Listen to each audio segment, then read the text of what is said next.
Olá pessoal, eu sou o Nicolas, faço parte do time de Modern Work da Bra Software e hoje iremos falar sobre a redução de superfície de ataque e o Web Content Filtering, dois recursos que compõem ali a estrutura de segurança do Microsoft 365 E3, certo? Então vamos nessa. Quando a gente fala de uma redução de superfície de ataque, ou melhor, de uma superfície de ataque de uma organização, a gente está falando de todos os pontos ou locais onde o invasor pode explorar para comprometer dispositivos, a rede da organização. Então, a gente reduzir a superfície de ataque significa que a gente vai proteger ainda mais essas duas camadas no nosso ambiente, lógico, mas não só essas duas camadas, mas todos os pontos de vulnerabilidades ou todos os pontos de superfície de ataque que compõem o meu ambiente, certo? Então, hoje o Microsoft Defender for Endpoint possui um escopo de solução, uma estrutura voltada a políticas que permitem que a gente reduza ainda mais essa superfície de ataque para prevenir e dificultar a vida do invasor ou do agente mal intencionado. A principal vantagem de ter o uso do Defender for Endpoint é que a solução ela já vem com essa estrutura de redução de superfície de ataque e vulnerabilidades que podem ser exploradas pelos cybercriminosos. Então, o Defender for Endpoint ele nos ajuda com essa redução de superfície de ataque, oferecendo recursos como o isolamento baseado em hardware. Então, ele cria um ambiente seguro e separado do sistema operacional para executar aplicativos que são potencialmente perigosos, evitando que ele acesse dados sensíveis e causem danos ao dispositivo, por exemplo. A gente tem a camada de controle de aplicativos, que permite definir quais aplicativos podem ser instalados e executados nos dispositivos, bloqueando aqueles aplicativos que não são confiáveis ou que não atendem aos requisitos da organização. A gente também tem a proteção contra exploração, que impede que os aplicativos sejam comprometidos por técnicas de explorações conhecidas, como exploração de memória, o buffer overflow, spray, entre outras técnicas aí que a gente sabe que é bem explorada aí nesse mercado cybercriminoso. Então a gente também tem a camada de proteção de rede, que monitora e bloqueia as tentativas de conexão desconhecidas ou maliciosas na rede, tanto na entrada quanto na saída do dispositivo, certo? Acesso controlado a pastas, então restringe o acesso aos aplicativos não autorizados, às pastas que contêm algum tipo de informação importante. Então, a gente blindar com que esses dados não sejam modificados, excluídos ou até mesmo criptografado por um ransomware.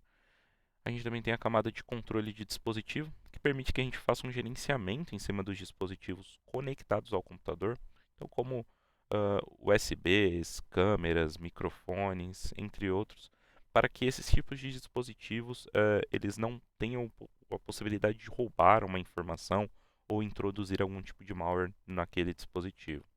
Tem a camada de proteção web, a gente vai falar posteriormente sobre o Web Content Filtering, mas a camada de proteção web aqui ela bloqueia sites maliciosos ou que tem algum nível de reputação baixa ali no mercado e que pode também trazer um tipo de ameaça para o dispositivo, seja ali numa técnica de conseguir enganar ali o colaborador que usa aquele dispositivo para obter uma credencial ou obter uma informação sensível.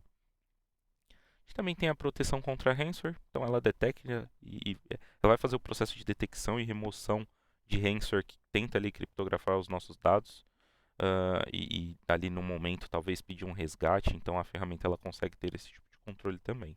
Então, com esses recursos, o Defender for Endpoint do Microsoft 365 E3 reduz a capacidade ali, reduz a superfície de ataque, o que permite que a gente agregue ainda mais em relação ao nosso ponto de vista de segurança no nosso ambiente, certo? Agora falando um pouquinho aqui sobre a filtragem de conteúdo web, né, que faz parte dos recursos de proteção do Defender for Endpoint também. Então, aqui esse recurso nada mais é do que um recurso que permite que a organização faça algum tipo de rastreamento ou controle de acesso aos sites com base ali em suas categorias. Então, baseado na categoria do conteúdo, a gente consegue ter um controle em cima desses acessos que são realizados através da web. Então, muitos desses sites que embora não sejam maliciosos, mas podem ser problemáticos ali por causa de regulamentos de conformidade da própria organização, até mesmo um uso de largura de banda ali de internet, da rede, do link da empresa. e até em outras preocupações. Então, a ferramenta permite que a gente tenha um controle a nível de categorias de conteúdos que são acessados através da web. Então, aqui o recurso ele permite que a gente configure políticas baseadas em grupos de dispositivos para que a gente bloqueie essas determinadas categorias. Então, o bloqueio de uma categoria vai impedir que um usuário, dentro desse grupo de dispositivo especificado, lógico, acessem URLs associadas àquela categoria. Então, até mesmo a gente pensando ali num modelo mais passivo, que a gente queira ainda ter visão, queira ainda ter um nível de controle, mas não queira bloquear o acesso daquele colaborador àquela categoria, a gente pode ali ter esse recurso trabalhando de forma passiva, onde ele gera logs de auditoria para a gente entender o que aquele colaborador está acessando ou não, se pode comprometer aquele dispositivo ou não, se pode comprometer a minha rede ou não, certo? Então, a filtragem de conteúdo web aqui ela tem compatibilidade com os principais navegadores. Então, ele tem compatibilidade com Microsoft Edge, com Google Chrome, Firefox, Brave e Opera.